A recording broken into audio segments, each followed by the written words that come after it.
hello, and thank you for listening to The History of World War II podcast, episode 206, an interview with Dr. Lyuba Vinogradova about her latest book, Avenging Angels, Young Women of the Soviet Union's World War II Sniper Corps.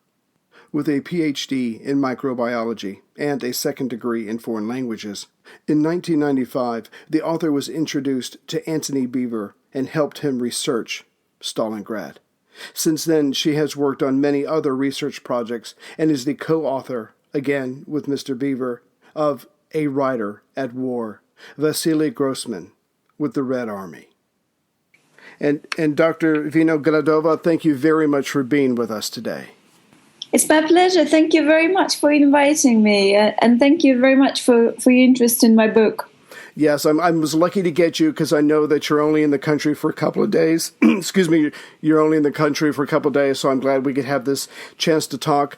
To start out, I was very impressed with your book because I really got a sense of what these very young women went through, the good and the bad. You know, they were obviously defending their country and that kind of thing, but it was just an incredible experience that they went through in a relatively short amount of time for the second half of the war. I entirely agree. Most of them, and indeed most of the Soviet female snipers, only took part in the war in the second half. And it's true that very few of them were older than 25. A lot of them were still in their teens. That is absolutely amazing. And so I just want to, if it's okay with you, we're just going to kind of jump into this because I was pretty excited to get to some of the details of just what these very young women had to go through. And you have to think that they really had no idea what to expect. So you start off in your book by saying that you were talking about the number of Russian females that participated in the war. And for comparative sake, you mentioned that the British had about 56,000 act girls, but they saw very little action. The United States trained, and this is so strange to me, 395 female anti-aircraft gunners, but this was abandoned after a couple of months. Of course, Nazi Germany, with the Nazis being in charge, wanted the women to focus on the home. But when it comes to Russia, the contribution of those ladies was a completely different prospect for them, obviously for different reasons. But if you could talk a little bit about the numbers of the women and kind of describe their general background. Sure. It's quite hard to talk about numbers because there were no separate lists of women as such serving in the army. So and it's hard to rely on the Soviet statistics, but I trust modern researchers who quote the figure from 650,000 to 900,000, or probably 1 million women in the army, and the reason for this was that the country was desperate for people to serve in the army. Mm-hmm. The call up of women to the army on a huge scale started after 1942, after most greater part of the professional army had been killed or captured in the first disastrous months of the war. Several million soldiers were captured, and then the authorities realized that they have to use women to fill up whatever positions women could be used in. And in fact, it was not something very new to the country. In the late 1920s, 1930s, this backward poor country was being industrialized with a colossal speed, and as Russia always had quite a small population for such a huge country, it had no choice but to use women in traditionally male roles. You know, women were working on the construction of the Moscow underground, for example. Women worked in factories. Women were being trained as tractor drivers, etc. So in fact, it came quite natural then as the war started, and as the army became desperate for more people, they started using women, not just as clerks and cooks and nurses, obviously, but also, for example, as anti-aircraft gunners, as aviation technicians, as signalers, as telephone operators, not just operators sitting in the headquarters, but actually securing communications, often under fire, and some of them became snipers. Some of them became pilots. Right. I wanted to ask about that. It makes sense to me that obviously when you have a man shortage or a human shortage, you have to bring the women in for certain roles. But how did the sniper part of that come about? Whose idea or how did that evolve to choose these women to be snipers and to set up a sniper school? Well, in fact, women were being trained as sharpshooters even before the war. In the few years before the war, in the starting probably in 1933-34, the rhetorics was that the country was preparing for a potential war, and everybody, all the young people were involved in these semi-military, semi-sports organizations such as DOSA, for example. I'm not sure what the abbreviation stands for. Basically, volunteers preparing for army, and the training included sharpshooting. So a lot of women, in fact, had been sharpshooters even before the war, and there was nothing new in this idea.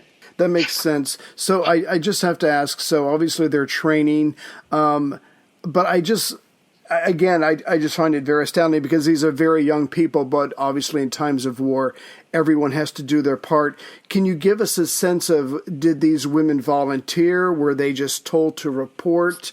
And, you know, like earlier you were saying, like their typical age. And I just imagine what were their families thinking as these very young ladies were going to, I guess, leave what village or whatever they've known probably their whole lives to go someplace completely different. I'm just trying to imagine what that first initial shock was when they left their families.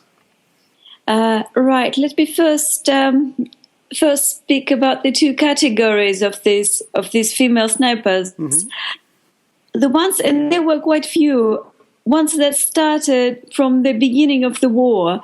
There was that famous woman, Nina Petrova, who was in her late 40s, in fact, when she volunteered. She was a volunteer. She was an amazing sportswoman, you know, brilliant in many, many sports. Mm-hmm. Also a sharpshooter and very good in swimming and skiing. And she was determined to be in the army. And she was, at first they didn't want to accept her at all, because they at the beginning of the war, they were not very keen to accept women in any role but clerks and laundry washers, whatever you call that in English, and nurses. And secondly, because of her age. And finally, she managed to be accepted as a nurse, and only later did they discover that she was an amazing sniper, and from that time on, and until almost the end of the war, when she died, unfortunately, she died shortly before the victory. She was training others. She was shooting herself, and she was training other soldiers. And there are several other examples of women who had been trained as sharpshooters before the war and managed to get into the ranks of the army. There were volunteers. They were all communists. But then then from 1943, there starts an entirely different story. Most of the women that I interviewed for my book, all of them actually, were called up, and most of them did not even know who a sniper was. They had no idea, and they were not given any choice. They had a health check, and girls with the sharpest eyes were selected. Healthy girls with very sharp eyes were selected, and they did not have any choice. Nobody asked them, "Are you okay to shoot at other people, right, or would you prefer to be a nurse?" No choice. And well, to the parents, of course, we should remember that it was a completely different time, and like the woman said, who became my very dear friend Anna Sinikova, when I said, "What did your mom say when you received the call-up notice?" She replied, "My mom didn't pay much attention. She was terribly busy, securing food for the family." And it was only later that the mom realized that the daughter could easily get killed, and then she started to worry. But at first, many parents, I guess, just didn't have enough energy to worry about the kids. It was a nightmare time. Right, absolutely. Yeah, I had to be staggering for everybody, especially if they have any idea of the losses that Russia had been suffering up until 1942. So they call these young ladies up. They have good eyesight and they're very healthy, but even though they're young, strong women who probably worked on farms or things like that, I can still imagine that the training that they had to go through was very, very vexing for them. And I'm sure they went to bed every night completely exhausted and sore, ready to just lay down and give up sometimes. Of course, most of them. The discipline certainly came as a shock because they had never experienced anything like that. There were, especially for city girls, suddenly to find yourself in the army, which was very, very similar to a jail, I suppose, and to endure this endless drills and marches of tens and tens of kilometers with carrying a rifle in the backpack, or skiing in the winter, mm-hmm. or the commanders were extremely harsh. Most of them were extremely harsh. They could tell them to lie down in the mud and crawl in the mud, for example, or in the snow. And some did it because they genuinely believed that this would help the girls at the front, that they would have to lie in the mud to save their lives, whereas others just wanted to humiliate their subordinates. Mm-hmm. So of course, for the girls it was extremely hard. But yet, because many of them came from the countryside, and we know that in the 1920s, 1930s, people were extremely poor and there were famines.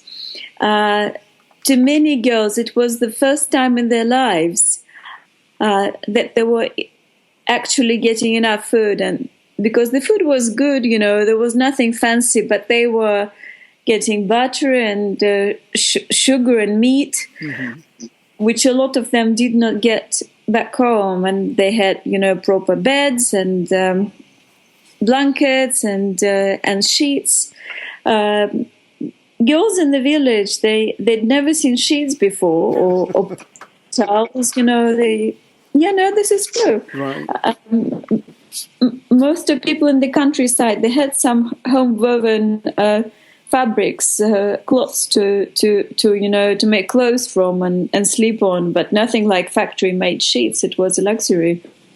So to many of them, life was actually better in the sniper school than it had been back home. Here's a question for you. What would you do to save humanity? And how far would you go to stop someone who is getting in your way? The ancient rivalry of assassins and Templars cuts to the heart of good versus evil. But it wasn't always clear who was good and who was evil. Plug in to explore the amazing world of medieval feuds. Echoes of History, Assassins vs. Templars is a special collaboration between History Hit and Ubisoft, the masterminds behind the Assassin's Creed games. Hosted by Dan Snow from History Hit and Matt Lewis from Gone Medieval, together they will take a close look at the real history of the secret societies, which inspired the Assassin's Brotherhood and the Templar Order in the Assassin's Creed games. Plus, they will bring on other premier historians as they discuss unearthing the myths of the Grail and who really was the inspiration for the main characters in the game. Echoes of History, Assassins vs. Templars podcast is available right now wherever you get your podcasts. Listen and subscribe to Echoes of History today to discover the hidden truths that have shaped our world and inspired the video game series.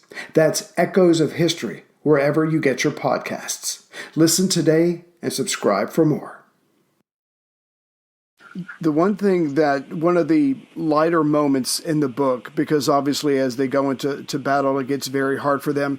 But one of the lighter moments in the book was when they had to deal with being given the uniforms, because it's not like there were thousands of women's uniforms ready to go in the appropriate sizes. And also, I did not realize that for a lot of them, this would be one of their first haircuts. This is true. I have to say that most of them, most of the people that I spoke to, both pilots and snipers, they said that this haircut was extremely upsetting, and indeed many country girls, especially from the south of Russia, had never cut their hair before. In fact, my great aunt, who also fought in the war, 1942 till 1945, she also had never cut her hair, and she had to find somebody with a knife to cut it off for her because it was full of lice. It was even before she actually got to the front. And she still remembered this long plot that she abandoned somewhere near under a bush near Leningrad. So that was a very memorable, very sad moment for most of them. This hair, the lost youth, the lost beauty, the lost girlhood, if you want. Right, because I have 4 daughters myself, and they, no matter what the situation, they always want to look nice and look pretty, and there's nothing wrong with that. And I just imagine this is one of the many adjustments these young ladies had to go through in oversized uniforms and oversized boots, and clearly things that weren't made for them. And again, it must have been just a part of the shock that they had to go through during training. Exactly, as one of the pilots said, it was hard to imagine clothes and haircuts that could possibly have made us less feminine. That's a very good point. Later, they overcame this shock, and despite the really harsh conditions, blood and death all around, they still managed to perm their hair at times, or to grow it a bit longer, and have some styles to adjust their uniform so they suited them better, etc., etc. To go and pick some flowers to decorate their dugouts. Wow! Because they still remain young women, whatever the circumstances.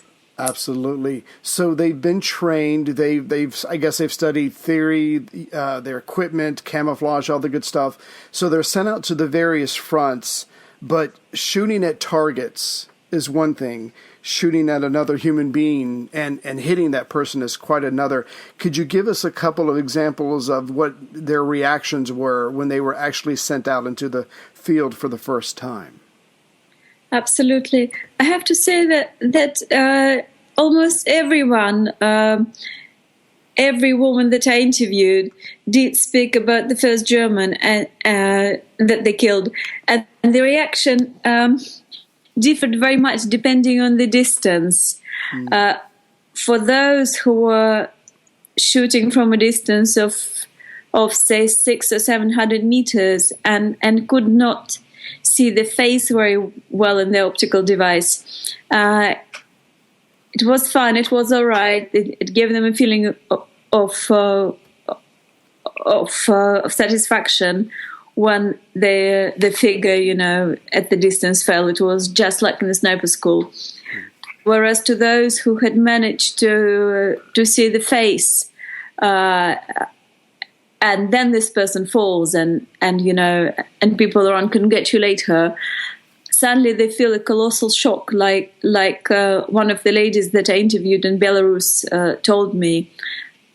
He fell, and I'd seen the face. He was not a young man. Well, he was about 35, which to her seemed, an old person, which to us now seems, almost a boy. And she says, suddenly I realized that he was somebody's father. I just had killed the father of some children. And she'd grown up without a father herself, so she realized what she'd done, and of course people around her were encouraging her and congratulating, but she was feeling terrible that evening and the following day, and the same things I heard from many of them. For example, from Claudia Krokhina, who is still alive, who lives in Minsk, who is one of the heroines in Svetlana Alexievich's book as well. She said that she started to shake all over and couldn't stop shaking, and she felt sick. She realized that it was a person, that it was no longer a target from the school that she spent so much time shooting at, that it was actually a human being like herself. Wow. So I imagine they get, not to be cruel or anything, but they get over it over time, and some of them go on to have many kills under their belt or in their books, but they also, some of them, because it is a war and they've seen a lot of horrible things and they've had friends die, a lot of them do get very hard-hearted as the war goes on. I wouldn't say hard-hearted. It's just, if the same emotion is repeated many times over, you don't feel it as strongly. It's like seeing the first death. The first corpse, the first time you see it, you feel awful, and then, as Anna Mulatova told me, a few months later, you feel nothing about pricking it on the stomach with a bayonet. She saw a bloated corpse of a German, and just for fun, she'd prick the belly with the bayonet just to let the gas out. Wow. Yeah. So I suppose sniping as well became work. They certainly did not feel the same about the 10th kill as they did about the first one, and of course to all of them, the thought of killing yet another German was equal to bringing the victory a little bit closer, and normal life, and girls' dresses and dances and families. They were all of them doing a colossal work. So it was not about murdering people to them, and in fact none of them had any pangs of consciousness after the war. When I was speaking to them, none of them said, I killed many people and I feel terrible about it. I suppose it's all very, very different during the war. Absolutely. Thank you for clarifying that. So give us an idea. So some of them are sent when the troops are trying to retake the Crimea, and then eventually the taking of Sevastopol, where they have to spend, I guess, a certain amount of weeks or months in the catacombs, just trying, because when the front's stabilized and it doesn't move very much, I guess that's the time when the snipers are really used. But for a while there, it sounds like they just had to live in these catacombs, and I just wonder what life was like for them being underground. Indeed, they spent several months in these catacombs, which was such a strange place, such a creepy place to live, and yet they say that they would be taken to the front line to shoot, to hunt, as they called it, and then they had to go back, risking their lives because the German front line was very, very close. And they said that once you were back in the catacombs, you feel wonderful, you feel safe. But it was a very strange place. A lot of Soviet soldiers had starved to death there after the area was taken by the Germans, and a lot of Soviet soldiers stayed behind. They were unable to get evacuated. So there were lots of skeletons, literal skeletons in those catacombs. And it was very, very strange. It was dark. There was very little water, so it was an extremely, extremely weird existence. But they spoke about them, with gratitude for having shelter. One of the things that I should not have been surprised about, but I was, and especially given some of today's headlines in the news, I really did not expect the pretty constant sexual harassment that some of them went through. And of course, we're not talking about from the Germans. We're talking about their comrades. We're talking about their officers and the men that they worked with. But as you said earlier, these were very young ladies. They were probably as pretty as they're going to be. And these men had been at war for a while and maybe have not seen a lady in a while. And so these women, not only were they trying to help win the war for their country, but at the same time, they were fighting off their own men from being harassed. Yes, and I have to say it came as a huge shock to most of them, because they had no experience of sexual relationships. It was not, in Russia, especially in the rural Russia, in those times, it was unheard of to lose your virginity before you get married. Mm-hmm. So all these young girls, straight from their families, find themselves in this world of men, and suddenly they realize that life in the army is quite different from what their political officers had been telling them, it's hard to blame men as well, because women were so few, and the men's sexual life was not looked after the way the Germans did, had brothels at the front. Nothing of the sort for the Soviet soldiers. So of course they took their chances, and of course the whole culture being that of force and brutality, it's not surprising. It's not surprising at all. What was really terrible was that as most officers took part in the sexual harassment, it was useless to complain, and because they were at war, the girls knew that if you complain, you could have ended up with a bullet in your back, in the next attack. So very few complained.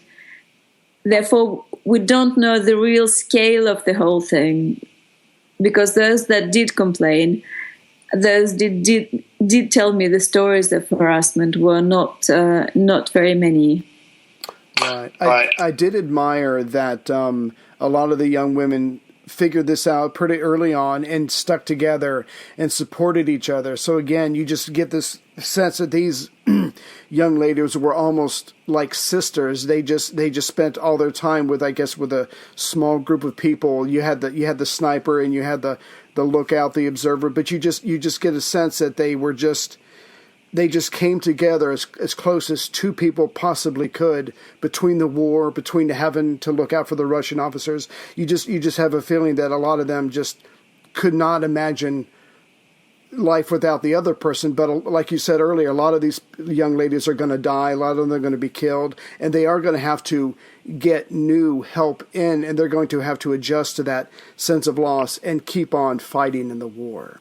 Yes, this is absolutely right. One of my very favorite heroines of the book was Katya Peredira from Kropotkin, from the southern Russia. And I loved her stories about herself and Zhenya Makeyeva, their time in the catacombs, when they, when they went to dances, whenever there were dances, and she'd say to Zhenya, let's wash our faces. I got a few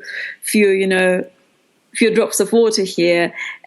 And Jenny would laugh at her and say, let's drink the water. It's dark anyway. You don't need to wash your face. And then they'd go and dance. And poor Jenny had only a few months left to live.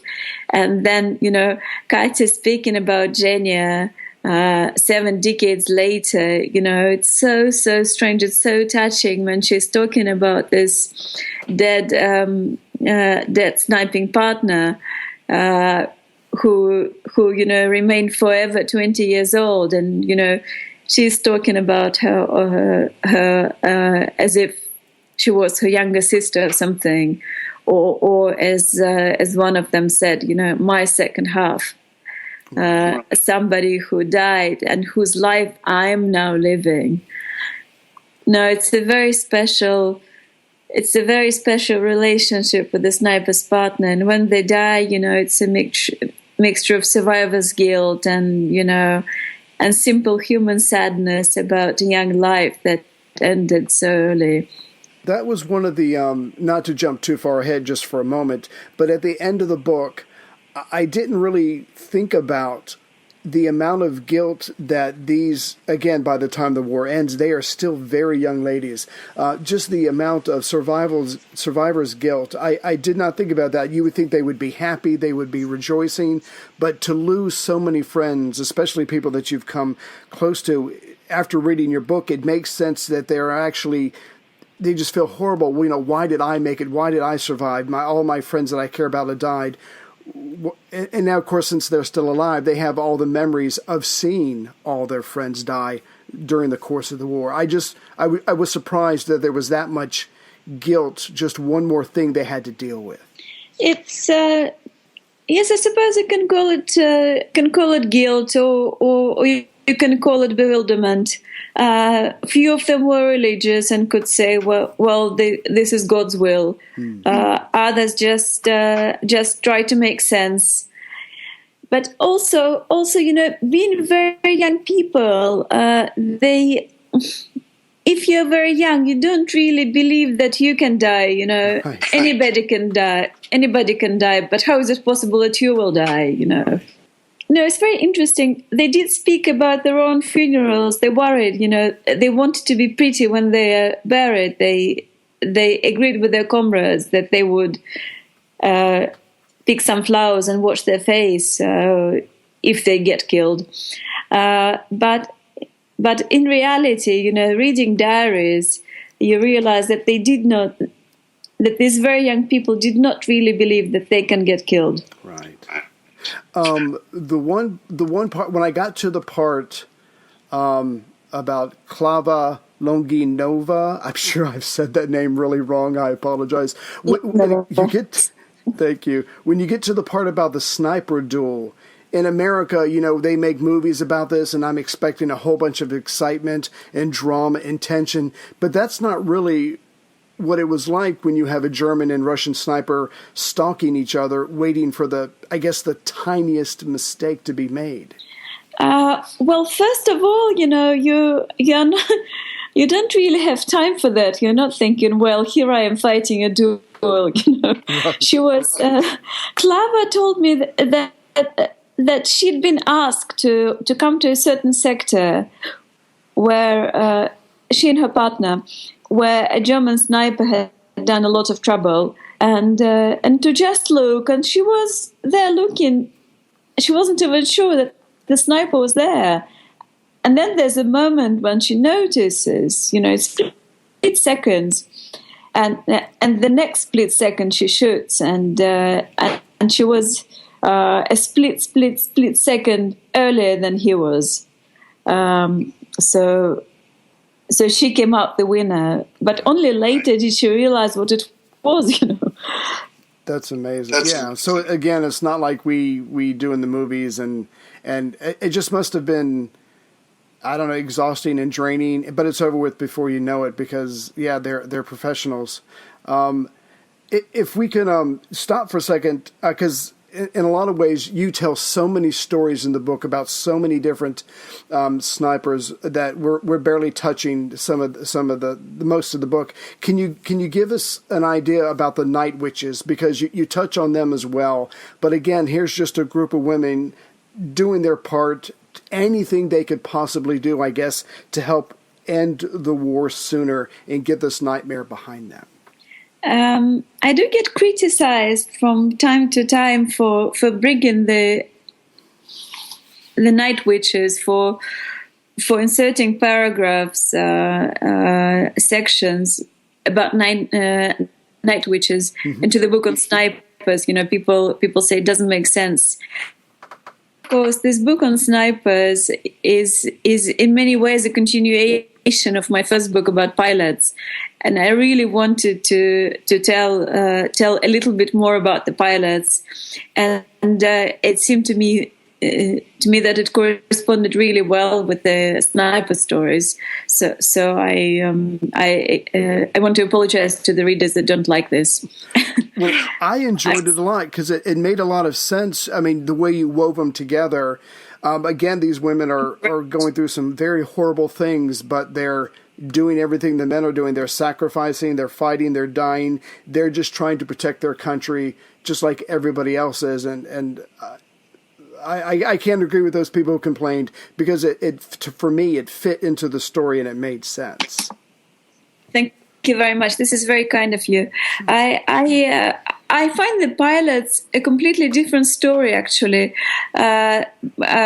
Pilots, they were people who had been crazy about flying, even before the war. And especially to fighter pilots, war, the battles in the air present a sublime chance of demonstrating their pilot skill, in aerobatics, for example. So they were not only very, very keen to defend their country, but also to fight as pilots. And to them it was the ultimate chance to test their skills. And all of them had been volunteers. All of them had been pilots before the war. They were quite a bit older than my snipers, because they had to have a lot of flying hours to be accepted in the regiments. And I found them a very special group of people, very tough women, very strong women. Yeah, I enjoyed those parts of the book very much. So as far as sticking with the chronological story, so eventually, obviously, the Russians advance along the entire front. They get into German territory. And I guess this part I'm a little confused about. Was it because maybe the front was moving fast in some places and slow in other, that the snipers are suddenly expected to act like regular soldiers, and then it's sometimes to be nurses just because they're women? Did they have any training to be nurses in sniper school, or was that just because they were females, everybody expected them that they know something about nursing? Of course, because they were females. Snipers, you see, snipers are not needed when the army is advancing. It's only in the defense, on the positions, that snipers can make a contribution. Otherwise, they just stay in the second line because they're too valuable and advance together with everybody else. They become simple infantry soldiers. But because they always lacked medical personnel, although most of them had no medical training whatsoever, they were shown how to bandage a wound, probably right there on the spot. And then just, ordered to bandage people and carry them. That was their role. And that was certainly because they were females, and females are expected to do, I suppose, were expected to do medical thing, more willingly than men did. And as far as I know, very few of them complained. Yeah, that was my next question. I mean, because they're professionals, they've been trained, but yeah, to be able to help a comrade versus killing someone, you would imagine that would be something they would choose to do, to help their wounded comrades. Snipers do not work when the army is advancing. There's no work for a sniper. And they have to do something, right? Yes, I think so. So, in a very strange way, one of the parts of your book that I liked very much is when they enter into German territory, and the young snipers get to see German houses and German villages, and they get to see young German maidens, and they see the different standard of living for these people, which is much higher than their own, and then. Because by this time of the book, you're near the end of the book, you've seen the total hell that these ladies have been through. And when they see these other young women who are not dirty and have their hair cut and dressed like them, you're reminded very quickly that these are very young ladies. And if it wasn't for the war, obviously their life would have been completely different. But just when they start comparing themselves to these young German maids, you just get reminded, oh yeah, these are 18, 19-year-old girls who really shouldn't be having to do this horrific thing that they are doing. Absolutely, and after they came back from the war, I'd say they rather compared themselves with Russian girls who hadn't been in the army, hadn't been in the war, who hadn't had that horrific experience, and these army women, felt much older. They felt decades older than the young girls around them, than the young girls the same age, and unfortunately, they were stigmatized by the society. The society treated them very, very badly. So coming back was much less joyful for them than they had thought. In Germany, coming to the German territory, not just to the girls, to every Russian soldier, I suppose, it was a colossal shock. They hadn't realized that the Germans lived so well, the Germans were so rich, that their farmsteads were so prosperous. And as one Russian soldier said, why did they come to our land? What did they want? Look how rich they are. Look how prosperous. Why did they come to us? What did they want from us? And of course, it contributed to the colossal anger that the Russians felt, and it was one of the reasons for the horrific outrage that the Russian army inflicted on the German territory towards civilians. You made a good point. I want to stick with this for just a moment. When these young ladies who've made it all the way to Berlin, they see this very different lifestyle. They see these amazing buildings, and they get back home.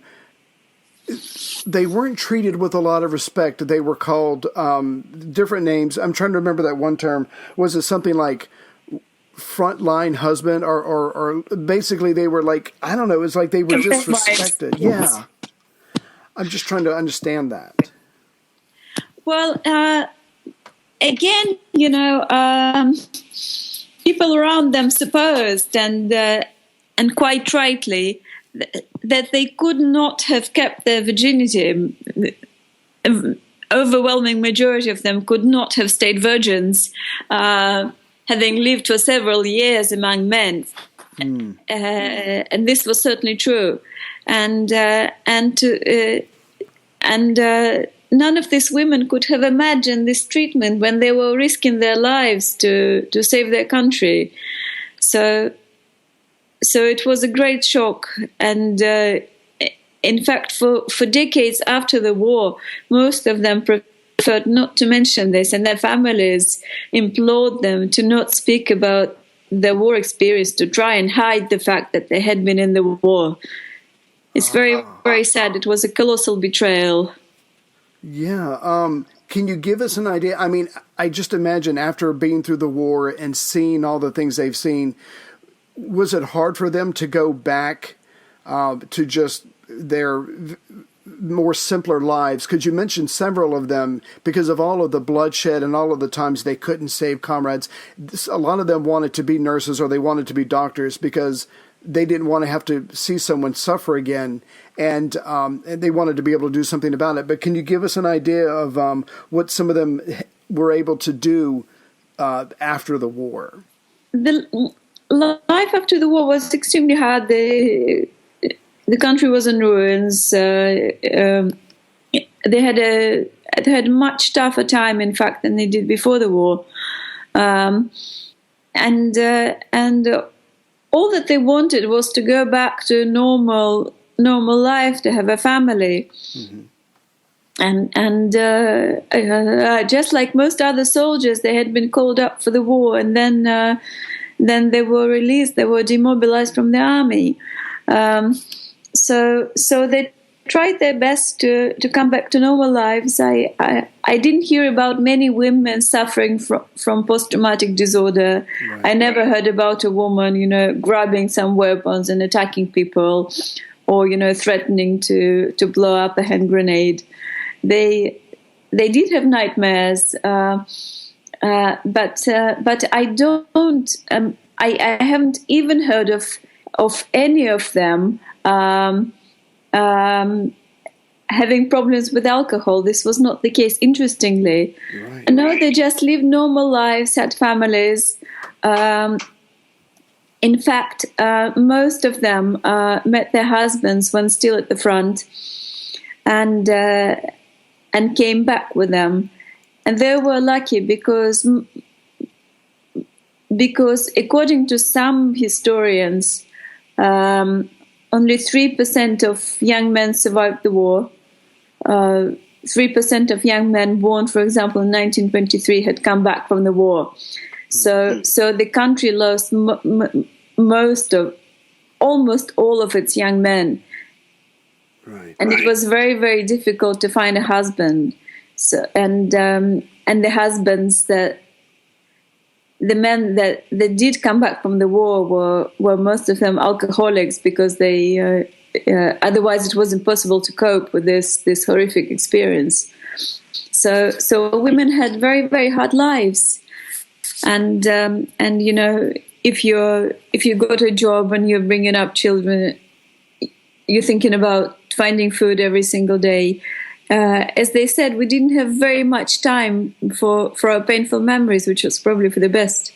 And you mentioned earlier, when we were talking earlier, I mean, in a lot of ways it makes sense for them. There's a starting point, the war, they get drafted, the war's over, there's an ending point, and it doesn't linger, the war's over. So I think maybe that finality of having the war over probably helped them put it behind them. And like you said, when you're living every day, taking care of your family, looking after your home, doing a job, you just don't have the time or the energy to focus on things that probably had to seem a very long time ago. I mean, by the time they're 25, by the time they're 30, you just got to imagine for them that's probably seemed like almost like a lifetime ago. Exactly. And yet the memories of the war were by far the most vivid, the most imprinted in their memory, of all of their memories. Sometimes you come across a woman in her late 80s who is losing her memory, and all that she can remember is her experiences in the war. She doesn't remember what she was doing this morning, but she remembers some days at the front, as if they happened yesterday. That's incredible. I mean, I guess that tells you the impression that experience put on them. So again, we have barely scraped the surface of this. There are just so many stories and details about the different fronts that they were on in the fighting. But as you were doing your research and as you were talking to these ladies, what any final thoughts did you have just from the journey that you had to take doing all this research and writing this book? What were you left with about this time period or about this group of women? I was very grateful for this opportunity to speak to these people, both to the pilots and to snipers. I was the last person to interview them. Most of them are gone now. Right. Most of them are dead, and in many cases I was also the first, and I'm so grateful. And when people quote these interviews, I gave a recording to the BBC, to the Witness program on the BBC. They used my recording of an interview with the pilot, and I'm so proud when through me people learn about them, learn their stories, that deserve to be remembered. I was extremely grateful, and of course you learn a lot from people that have lived their lives, mm-hmm. that. People that were brave, you learn from them. This is very important. I'm very grateful. I've made friends. It's if you meet somebody that you like very much, it's no use thinking that they'll be gone very soon, and you shouldn't get attached. You do get attached, right. And it's very sad when they go. I've been living in Africa for the last 8 years. So I was not able to go to funerals. So I don't have this this feeling when somebody is gone and you've said goodbye. I haven't said goodbye. It's sad, right. and yet I'm very, very grateful that I knew them. And and some of them, one sniper and one pilot in particular, I will always miss. That's amazing. Dr. Vinogradova, thank you very much for your time. And for all the listeners out there, it's Avenging Angels, Young Women of the Soviet Union's World War II Sniper Corps. And I believe you told me before we started the interview that your other book, Defending Motherland, will be coming out March of next year? As far as I know, yes. Okay, well, let's hope the publishers stay to that timetable. But again, thank you very much for your time and for this book. I will definitely be adding it to my collection when I get to that part of World War II. Thank you very much. Thank you very much, Ray.